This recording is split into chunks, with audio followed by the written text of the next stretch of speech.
automatically responds to whatever web page they're currently viewing. There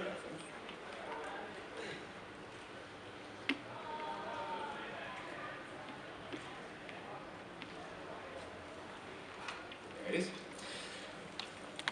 Lies, bias, error, whatever the basis may be, there is information on the internet which is untrue. And it affects all of us. If you're about to buy a product online, you would want to know if it was faulty. Or if you wanted to invest in something, you'd want to know if it was a scam. Or if you were, for example, a high school student doing a project on Martin Luther King, you would want to know if the website that you were using for that project, which you found on the front page of Google, was actually operated by a white supremacist group designed to undermine the civil rights movement. This exact scenario happened to a group of New York high school students. And I can give you hundreds of stories like this and worse.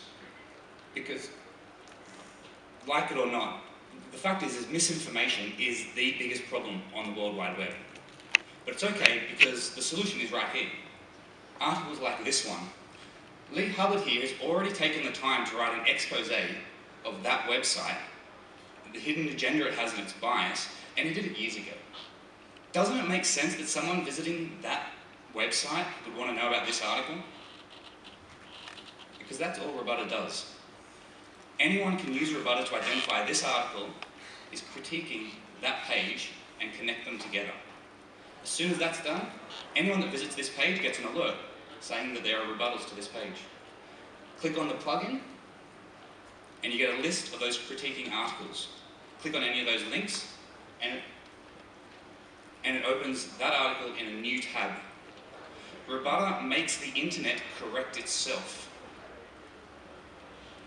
We didn't write this article, we don't store it, we don't evaluate it, we're not telling people what is right and wrong.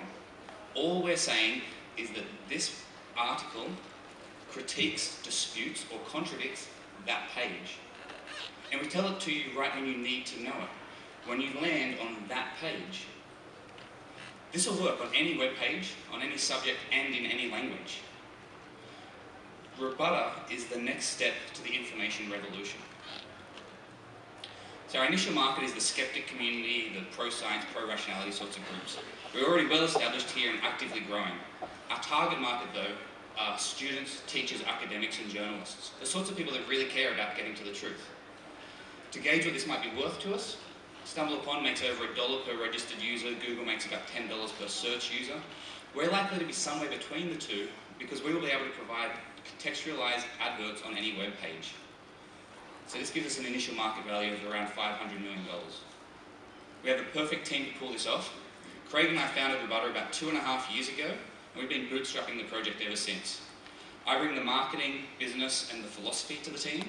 Craig brings tech and project management, and Joe has recently joined us. He brings design with his software development expertise. For all three of us, though, rbutr is much more than just a business. rbutr is a belief about the importance of truth and accountability on the World Wide Web. We have this vision of a world full of critical thinkers. And when you understand that potential for this project, it's impossible to walk away from. We've grown from over 3 million page lookups per week to over 7 million. We've approached 20,000 active plugin users, and the number of people adding rebuttals to our system each week continues to grow. We have the support of the Richard Dawkins Foundation, the James Randi Education Foundation, the Skeptic Society, and many others. And our users love us. A journalist writing for Inc. magazine, in an article called How to Make Money in Tech, identified rbutr as a brilliant idea. Our users regularly lay their praise upon us, though my all-time favourite is on the top right. rbutr is the best thing to happen to the internet since porn. And then there are tweets like this one. This solar roadways rubbish is a classic example of where rbutr could have saved those investors $2.1 million. And he's right, we could have. Ultimately, we will win because no one else really gets this yet. No one else understands this brand new, unique, crazy idea and the impact that it will have like we do. So no one's trying to beat us. And no one will try to beat us until we have reached critical mass, by which time it'll be way too late.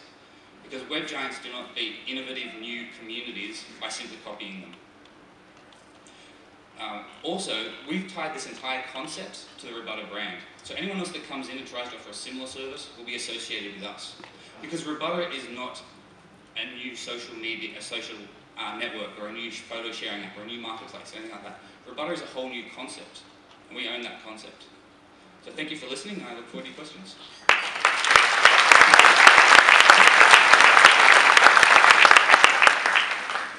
Excellent explanation, Shane. I got what your startup's all about. Judges? Thanks for your presentation, Sean. How do you do it? What's the technology? So it's community driven, so it's crowdsourced. So it requires our users to identify whenever they come across a rebuttal. So whenever you read, people subscribe to their favourite blogs, their favourite opinion articles, journalists, and whenever you read one of those articles that said such and such the other day said this and they're wrong because. Once you identify that, it's easy, it takes like 5 seconds to submit. Go, this page rebuts that page and submit.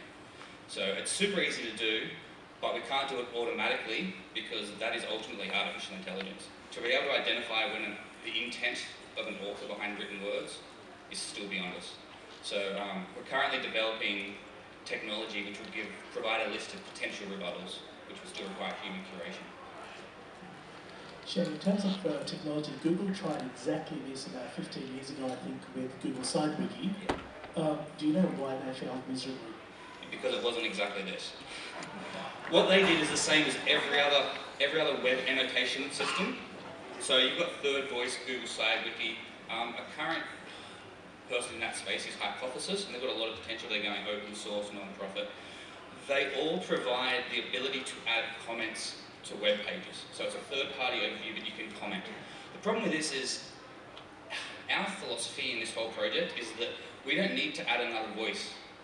You've got Facebook, Twitter, Instagram, Tumblr, Pinterest. There's so many channels, Blogger. You can get your voice out there. We don't need to give you another overlay of another voice above the... All we're doing is saying this content exists. We just need to make it easily accessible. So this is why I say I think rbutr is the next stage to the information revolution. Between Google and social media, these are all ways to find first step to information. rbutr is the next step. We aren't just providing information, making it available, we're making it valuable by providing context and meaning and validity. I consume a lot of my content through Flipboard and those sorts of, and there's a lot more of these proprietary sort of browsing tools popping up. How do you get inside those, or can you? And is there going to be part of the internet that's just not accessible to? So what was the first bit? The proprietary browsers? Just Flipboard, proprietary, ones that you can't do a plugin for. Oh yeah, okay. So do they use URL level? Under the covers, but not visible. Yeah, so at this stage we haven't addressed that. We haven't thought of a solution to that. In general, so the primary interface is a browser extension. You can access the website and browse through the rebuttals that are in the system. But the catch-all we have is an iframe. So on any URL, any web page you're looking at, you can add rbutr.com/ to the beginning of the URL on any device, and it will reload the page in a frame, which will provide access to our system. So it'll tell you if there are rebuttals. So that's our catch-all. But yeah, Flipboard, we haven't gone there yet. But at this stage, where we're growing and developing, we are establishing the database. We are establishing the map. Future technology, it'll be easy to take that map and apply it to any technology. And that's the value.